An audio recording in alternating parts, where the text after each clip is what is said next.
দয়া করে পাক মজলিসে চলে আসি। সময় খুব সংক্ষিপ্ত, অল্প কিছুক্ষণ বয়ান করে চলে যাবো ইনশাআল্লাহ। আলহামদুলিল্লাহ আলহামদুলিল্লাহ ওয়াকাফা ওয়া সালামুন আলা ইবাদিহি আল্লাযীনা ইসতাফা, আম্মা বা'দ।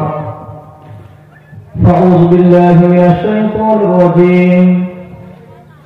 বিসমিল্লাহির রাহমানির রাহিম। وما أرسلناك إلا رحمة للعالمين صدق الله العظيم। আলহামদুলিল্লাহ, সমস্ত প্রশংসা, সমস্ত গুণগান, সমস্ত গুণকীর্তন সেই মহান রব্বুল আলামিনের দরবারে, যিনি আমাদেরকে বড় ভালোবেসে মহাব্বত করে এত সুন্দর পাক মাজলিসে বসার জন্য তৌফিক দান করেছেন। সেই রব্বুল আলামিনের দরবারে শুকরিয়া শরীফ বলে আলহামদুলিল্লাহ। তারপর পরে জানায় যে নবীকে না সৃষ্টি করলে আল্লাহ রব্বুল আলামিন কুল কায়নাত, জমিন আসমান চাঁদ সূর্য কিছুই বানাতেন না। সেই নবীর প্রতি দরুদ ও সালাম বর্ষিত হোক সাল্লাল্লাহু আলাইহি ওয়াসাল্লাম। আমি তো আয়াতটা তিলাওয়াত করলাম, ওমা আরসালনাকা ইল্লা রাহমাতাল লিল আলামিন। আল্লাহ রাব্বুল আলামিন আমার নবীকে আমাদের কাছে রহমত স্বরূপ পাঠিয়েছিলেন। রাহমাতাল লিল আলামিন, নবীকে রহমত করে পাঠিয়েছিলেন। যে নবীর ওসিলায় আমরা আজ পৃথিবীতে বেঁচে রয়েছি। আমরা শেষ নবীর উম্মত, আমরা মুসলমান যে গুনার মধ্যে আমরা লিপ্ত থাকি, যে গুনার মধ্যে আমরা লিপ্ত থাকি, যদি অন্য অন্য নবী জামানায় হতো, আল্লাহ রাব্বুল আলামিন আমাদেরকে রাখতেন না, আমাদেরকে বরবাদ করে দিতেন। শুধু আমার নবী দোয়ায় আল্লাহ রাব্বুল আলামিন আমাদেরকে বাঁচিয়ে রেখেছেন। সময় খুব সংক্ষিপ্ত, তাই লম্বা চওড়া ঘটনা আর বলার মতো সময় নেই। যে নবী আমাদেরকে কতটা ভালোবাসতেন সেই সম্পর্কে কিছু বয়ান করি। নবী আমার মদিন দুনিয়ার বাদশাহ হাবিবুল্লাহ জনাবে মুহাম্মদ রাসূলুল্লাহ সাল্লাল্লাহু আলাইহি ওয়াসাল্লাম। আল্লাহ নবী সারাটি রাত দাঁড়িয়ে দাঁড়িয়ে দাঁড়িয়ে দাঁড়িয়ে আল্লাহ নবী তাহাজ্জুদের নামাজে দাঁড়িয়ে দাঁড়িয়ে কাঁদতেন। আল্লাহ ও তোমার আল্লাহ পাক আমার গুনাহগার উম্মতি তারা পৃথিবীর জমিনে যাবে, তারা হাজারো গুনাহ কাজের মধ্যে লিপ্ত হয়ে যাবে। গো আল্লাহ ও তোমার আল্লাহ পাক আমার গুনাহগার উম্মতি তারা দুনিয়ার জমিনে গিয়ে তারা হাজারো গুনাহ কাজের মধ্যে লিপ্ত হয়ে যাবে। আল্লাহ তারা গাঁজা খাবে, তারা নামাজ ছেড়ে দেবে, তারা মদের আড্ডায় বসবে। গো আল্লাহ আমি তাদের উপরে রাগান্বিত হয়ে, তাদের উপরে অখুশি হয়ে, তাদের উপরে ডাইরেক্ট আযাব গজব দিয়ে ধ্বংস করে দেবেন না। আল্লাহ রাব্বুল আলামিন আমার নবী পাকের কান্না আর সহ্য করতে পারলেন না। আল্লাহ জিবরাইল ফেরেশতাকে পাঠিয়ে দিলেন। ও ফেরেশতা জিবরাইল আলাইহিস সালাতু ওয়াস সালাম, চলে যাও, চলে যাও, আমার নবীর কাছে চলে যাও, আমার নবীকে গিয়ে বলো আমার হাবিবের গুনাহগার উম্মতি তারা পৃথিবীর জমিনে যাবে, তারা হাজারো গুনার কাজের মধ্যে লিপ্ত হয়ে যাবে, হাজারো গুনার কাজ করবে, কিন্তু আমি রব্বুল আলামিন তাদের গুনার কারণে, তাদের গুনার কারণে তাদের উপরে অখুশি হয়ে গিয়ে আমি রব্বুল আলামিন তাদেরকে ডাইরেক্ট আযাব গজব দিয়ে ধ্বংস করে দেব না। আমি রব্বুল আলামিন তাদেরকে ক্ষমা করে দেব। জোরে বলেন না সুবহানাল্লাহ, আরেকটু জোরে বলেন না সুবহানাল্লাহ। আমাদের নবী আমাদের জন্য কাঁদতেন, এই জন্য আমরা পৃথিবীতে বেঁচে রয়েছি। সত্যি অন্যান্য নবী জামানায় যদি হতো আমাদের গুনার কারণে আল্লাহ ডাইরেক্ট আযাব গজব দিয়ে দিতেন। অন্যান্য নবী জামানায় যখন তার উম্মাতেরা যখন গুনাহ করতেন, আল্লাহ রাব্বুল আলামিন সহ্য করতেন না, আল্লাহ তাআলার উপরে ডাইরেক্ট গজব দিতেন। কিন্তু আমার নবী আমাদেরকে বড় মহব্বত করে, জানে যে আমার উম্মাতের উপরে আল্লাহ যদি ডাইরেক্ট গজব দেয়, আমার উম্মাত সহ্য করতে পারবে না। আমার উম্মতি তারা সে আযাব সহ্য করতে পারবে না, আল্লাহ আমি তাদেরকে ক্ষমা করে দেবেন। আল্লাহ ওই জন্য আমরা হাজার গুনাহ কাজ করার পরেও আল্লাহ আমাদের উপরে ডাইরেক্ট আযাব গজব দেন না, আল্লাহ আমাদেরকে ছাড় দিয়ে রেখেছে। বিশ্ব আমাদেরকে কত ভালোবাসতেন। ও ভাই দিদারা, ও নবী পাকের জীবনেরা, নবী আমার দুনিয়ার বাদশাহ হাবিবুল্লাহ জনাবে মুহাম্মদুর রাসূলুল্লাহ সাল্লাল্লাহু আলাইহি ওয়াসাল্লাম আল্লাহর নবীর বাড়িতে গেলে আল্লাহর নবী নিজের জুব্বা মুবারকটা খুলে হযরত আয়েশা সিদ্দিকা রাদিয়াল্লাহু তাআলা আনহা আল্লাহর নবীর নূরের বদরের দিকে তাকালে আল্লাহর নবীর নূরের বদরে দেখতে পেলেন বড় বড় দাগ রয়েছে। আল্লাহ নবীকে জিজ্ঞাসা করলেন, ইয়া রাসূলুল্লাহ, ইয়া হাবিবাল্লাহ, হুজুর আপনার গায়েতে যে বড় বড় দাগগুলো, এই দাগগুলো কি বসন্তের দাগ? এই দাগগুলো কি আপনার গায়ে বসন্ত হয়েছিল বলে?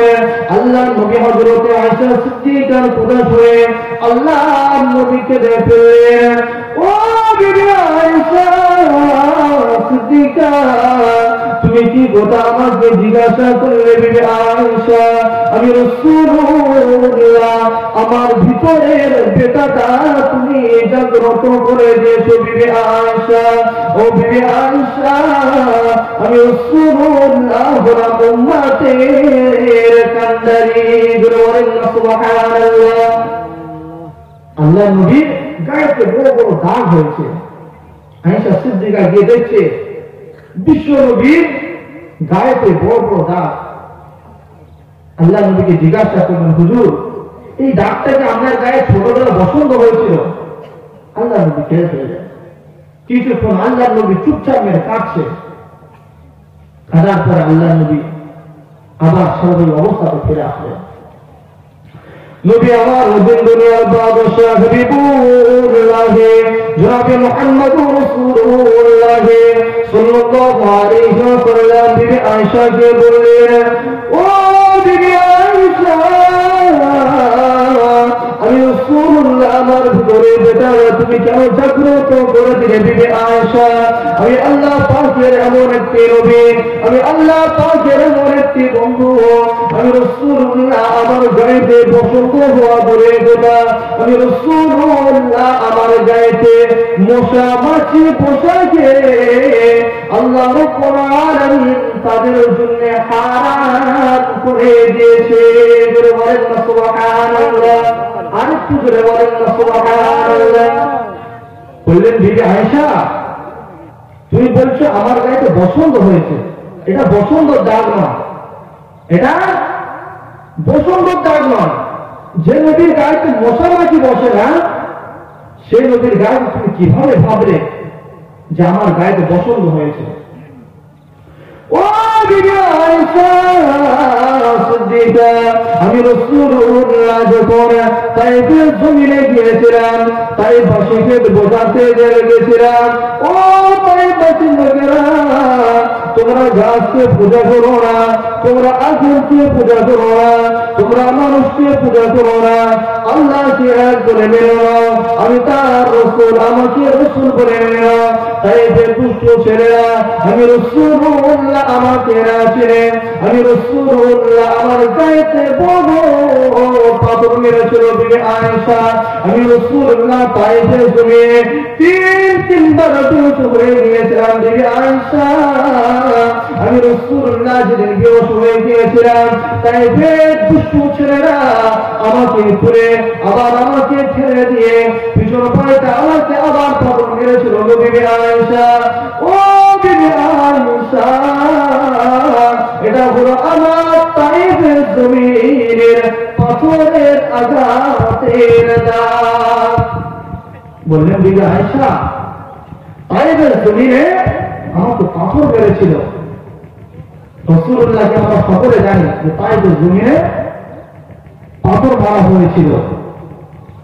রাসূলুল্লাহ বলছে সেই দাগগুলো বড় বড় হয়ে গিয়েছে, কালো কালো। তো বলছে রাসূলুল্লাহ, আল্লাহ রাব্বুল আলামিন আপনাকে না বানালেন, তামাম দুনিয়া তো বানাতেন না। আপনি আল্লাহর কাছে দোয়া করেন যে আল্লাহ আমার এই বসন্ত দাগগুলো, আমার এই পাথরের দাগগুলো আপনি মিলন করে দেন, ভালো করে দেন। আল্লাহ তো আপনাকে ভালো করে দেন। রাসূলুল্লাহ আবার ফেলে ফেললেন, বলেন সুবহানাল্লাহ। ও ভাই নবী আমার দিন দুনিয়ার বাদশাহ হাবিবুল্লাহ জনাবে মুহাম্মদ রাসূলুল্লাহ সাল্লাল্লাহু আলাইহি ওয়াসাল্লাম বিবি আয়েশাকে বললেন, বিবি আয়েশা, ও বিবি আয়েশা, আমি রাসূলুল্লাহ উম্মতের কান্ডারি গো বিবি আয়েশা। ও বিবি আয়েশা, কিয়ামতের মাঠে ময়দানে যদি সন্তান বাবাকে চিনবে না, মা পিতামাতাকে চিনবে না, সন্তান পিতামাতাকে চিনবে না, সেদিন আমার উম্মতকে ফেরেশতারা টানতে টানতে নিয়ে জাহান্নামের দিকে নিয়ে যাবে। আমি রাসূলুল্লাহ উম্মতের কান্ডারি, আমি রাসূলুল্লাহ সেদিন তাদের সম্মুখে দাঁড়িয়ে যাব। ফেরেশতাদেরকে প্রশ্ন করতে লাগবে, ও আমার ফেরেশতারা কোথায় নিয়ে যাচ্ছ বলো? আল্লাহ পাকের ফেরেশতারা বলবে, আমি আপনার গুনাহগার উম্মতকে জাহান্নামের দিকে নিয়ে যাচ্ছি। আল্লাহ নবী সেদিন বলবেন, ও আমার আল্লাহ পাকের ফেরেশতারা শোনো, আমি রাসূলুল্লাহ আমাকে তায়েফের জমিনে যে পাথর মেরেছিল সেই দাগগুলো, সে রক্তগুলো কোথায় বলো? আল্লাহ পাকের দরবারে আমি রাসূলুল্লাহ হাত তুলে দোয়া করব, আল্লাহ আমার একটা করে তাদের বিনিময় আমার কোটি কোটি কোটি কোটি গুনাহগার উম্মতকে আমি রাসূলুল্লাহ সেদিন জাহান্নাম থেকে তাদের জান্নাতে পৌঁছে দেব। জোরে বলেন না সুবহানাল্লাহ, আরেকটু জোরে বলেন না সুবহানাল্লাহ। আল্লাহুম্মা সাইয়্যিদিনা মাওলানা মুহাম্মদ ওয়া আলা সাইয়্যিদিনা মাওলানা মুহাম্মদ। সময় খুব সংক্ষিপ্ত, বক্তারা বসে রয়েছে, অনেক যোগ্যতা মানের হুজুরা সকলে বসে রয়েছে। আমি অভান্য আপনাদের সম্মুখে কিছু বক্তৃতা রাখলাম, এর মধ্যে যদি কোনো ভুল ভ্রান্তি ঘটে আপনারা ক্ষমা করবে। আর বিশ্বনবীর সুন্নাতের উপর আল্লাহ নবী জানিয়ে দিলেন, বিশ্বনবী ইন্তেকাল করছে তখন দুটি শব্দ বলেছিল, আসসালাত আসসালাত আর ইয়া হাবলি উম্মতি, আমার গুনাহগার উম্মতি তোমরা নামাজ আদায় করো, আর তোমরা নামাজ আদায় করো। ওই জন্য আমরা সকলে 5 ওয়াক্ত নামাজ পড়ব ইনশাআল্লাহ। আল্লাহ রাব্বুল আলামিন আমাদের সকলের শরাব থেকে বরাত থেকে বেশি আমল করা তৌফিক দান করেন। সকলে আখির দাওয়া আলহামদুলিল্লাহি রাব্বিল আলামিন। আসসালামু আলাইকুম ওয়া রাহমাতুল্লাহ।